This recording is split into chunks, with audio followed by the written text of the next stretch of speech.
Alright, peace and greetings, YouTubers. So I just saw the news story about the young lady who accidentally shot and killed the gun instructor at the shooting range that she was at with an Uzi. And there are many questions that are pondering in my mind at the moment. And of the obvious two, I'm going to go with my empathetic one first. And my question is, what kind of help and therapy do you get a 9-year-old who has just shot and killed somebody accidentally? You know, what kind of mental evaluation and long-term rehab do you give a 9-year-old girl that has shot and killed somebody? And not only that, but shot and killed somebody, and she saw the reaction of the man who was shot. I mean, he might only have been alive for half a second, but she saw that in his face. She saw the bullet go into his head. She saw all the other adults around the area running around and panicking, losing their stuff. She saw the ambulances. She saw the helicopter airlifting the man. She's probably seen it on the news if her parents weren't smart enough to keep her away from the television for a few weeks. She's probably seen some of the bloggers like me who are going to make videos and talk and question about this entire situation. Like, all of that. What kind of therapy do you get a child like that? Because my thing is, when kids hit that age of about 9, they are transitioning into a different phase of their innocence. They still have the innocence of being a child, but it's not the same innocence they had when they were 5, 6, and 7. When they were 5, 6, and 7, you know, it was not even a question that Santa was still real. They believed in the tooth fairy, and they felt safe and protected in mom's arms. Now that they're 8 and 9, they still have that innocence, but they're also starting to see the world through a different lens. And whenever they don't want to deal with the realities of the world, they can fall back into their innocence and enjoy being a child. So, killing someone doesn't quite have the same privilege of being able to be turned off from that child's, you know, mental lens and where they can jump back into their innocence to be a child again. That is going to follow them for life. And my question is, you know, what therapy do you give her? Because you can't repress it and act like it never happened, because that's how people go crazy. If they just never talk about this and act like it never happened, best believe 20 years from now when she's at work and somebody forgot to tell her that Crazy Sweater Day was canceled and she showed up to work with a crazy sweater on and she just so happened to have a flashback to that event, everybody in that office might be dying that day. And you think about the long-term effects, like, can she go to school? You know, how often are the kids going to bring this up? Because if the kids have been watching the news and they know her, they're going to be like, that's, what's her name? You know, she's a killer. You know, basically, every time there's an argument at school, they're just going to bring that up. And you even think about the first assignment that kids receive when they come back from summer vacation.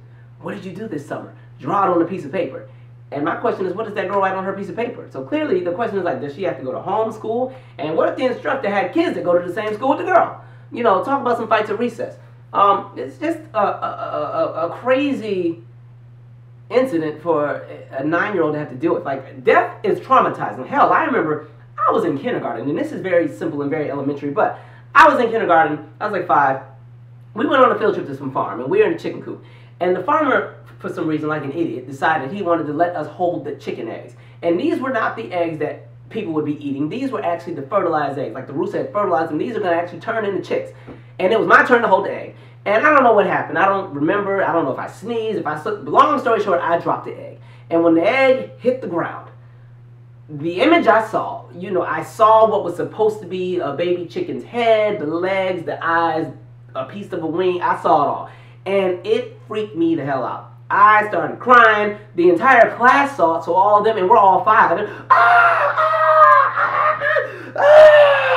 Okay, so the entire class is overreacting. The farmer man is just like, what the hell, and everything. And not only that, Mama Chicken is pissed off. Okay, she like going off. The other chickens and the hens in the coop, they're popping off. So the farmer had to take us out of the chicken coop, and we had to just go spend the rest of the field trip at the well pumping water for the next 3 hours. And then I couldn't stop crying because literally, like, I remember seeing the embryo thing, and it moved. So I was like, what the hell? And I remember being on a bus and just crying, and I had to sit in like a special seat, and the teacher had to sit by me. And then it didn't help that other kids would not shut up about it. And in my head, I'm like, y'all can all shut up. Y'all are just jealous because you're not going to be the line leader tomorrow. So y'all can kick rocks. But hell, that was just a chicken. So imagine killing somebody, what type of response you have. And my question for the parents is, you know, I understand that that's the fun thing to do. Damn, y'all can take the girl to the pool? You know, I mean, y'all in Arizona, Disneyland ain't but a few hours away. She should have been kicking it with Mickey. But now she been shot and killed somebody. She got to deal with that. And my second question is, why would you take your 9-year-old daughter to a shooting range? And I don't have a problem with the parents going to the shooting range. I mean, I'm not a fan of it, but I understand in this country, many people take their kids, you know, to the shooting range, just pride and joy. Oh, look at my boy. He shot all the targets. I'm going to hang it up on the wall and show it at work. You know, cool, awesome. That's what some people do. My issue is more so, what you let her handle. You let her handle an Uzi, something that has so much kickback that if you don't have a strong arm, there's a possibility that when you shoot that gun, it's going to go in all many different directions. And because you are in shock that the gun has done that and started spontaneously shooting in many directions, you can't even process the idea of getting your finger off the trigger fast enough before somebody gets hurt. And that's exactly what happened.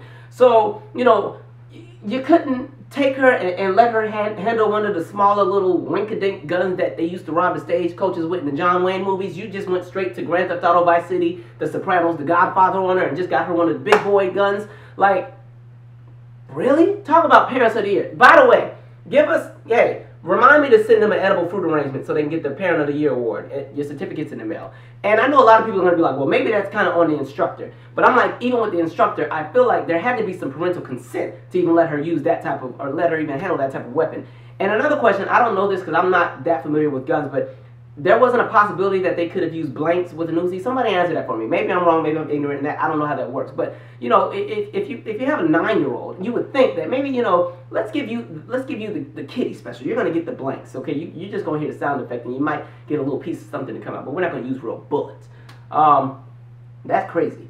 So there's lots of different questions I have. And you know, it's bad because you feel bad for the instructor if he has a family. The parents talk about the guilt trip they're on too. Now they're gonna need some therapy too. Everybody, that whole family gonna be crazy. And you know, it's just that's a lot to deal with.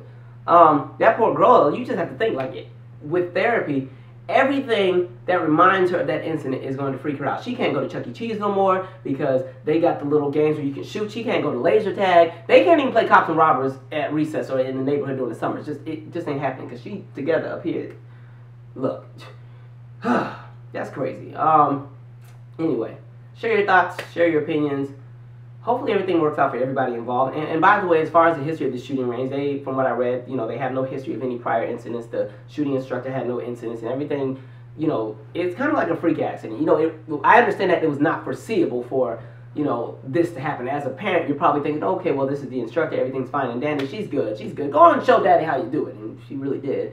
But, so I hope everything works out for everybody involved. Really sad event. Hopefully that girl gets some serious help because I pray that they really handle this situation with care and they really make sure she gets the best help needed because kids these days, that is a horrible thing to deal with. And seeing the kids are cruel and the social media and all type of other things, they don't tell them what's going to happen. So I'm out. Subscribe. Let me know your thoughts.